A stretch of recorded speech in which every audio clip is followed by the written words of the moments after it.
Hi, this is Sarah Keith from SundaySchoolNetwork.com.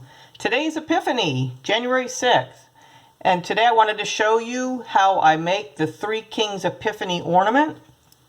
It's one of the crafts that you'll find in Journey to the Manger, 31 crafts and recipes that kids and families can do together.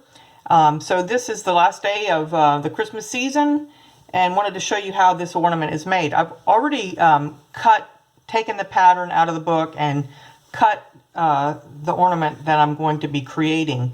And what I love to do is when people send me their Christmas cards that are on those photo cards that are long and thin, like the one shown here, you take the pattern out of the book and you lay it across the pattern in such a way as to capture as many of the people's faces in the ornament that you can.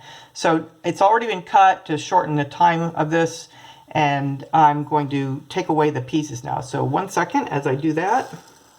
I'm going to pull these other pieces away.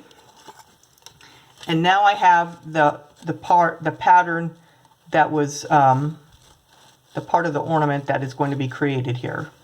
So it's already been cut. As you can see, it's already been scored with an Exacto knife along the cuts that will create this. This ornament is based on an ornament that is created in the Far East, in the Orient. It's patterned after an ornament that's called a Koma, K-O-M-A.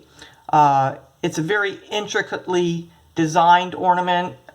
This is the basis for it, but it's much simpler to make. So, like I said, the pattern has been scored and cut, and I will begin to fold it.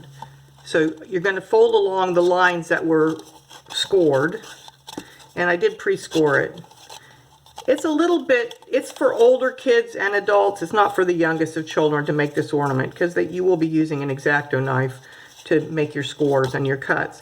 But it is fun to make. Not too many people do these photographs anymore, so it's not always as easy to be able to create them from an ornament. But this is it becomes a six-sided ornament, and what I will do now is I will tape these edges shut using double stick tape along this part of it. I'll put double stick tape on here and close it down, but then you can also leave one side open and use it like a little box, and you can put other little goodies in there, like maybe a Hershey's Kiss or something. Or you can also tape it shut so that it remains closed. And that what you do is that you take a piece of thin gold thread and you tape it on the inside and let it come up through the hole there.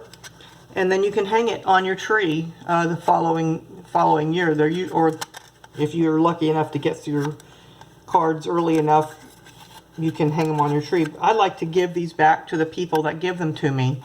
So this one is actually going to be going to a woman that works with me in children's ministry, and one of her grandchildren got married this year, and that's them on the ornament. And this will be a nice little keepsake for them. So if you would like this pattern, it is in our book of Journey to the Manger. And I will put the links at the bottom of this video so that you can go directly to that book and read more about it. All right, God bless you. I hope your Christmas was a great season this year.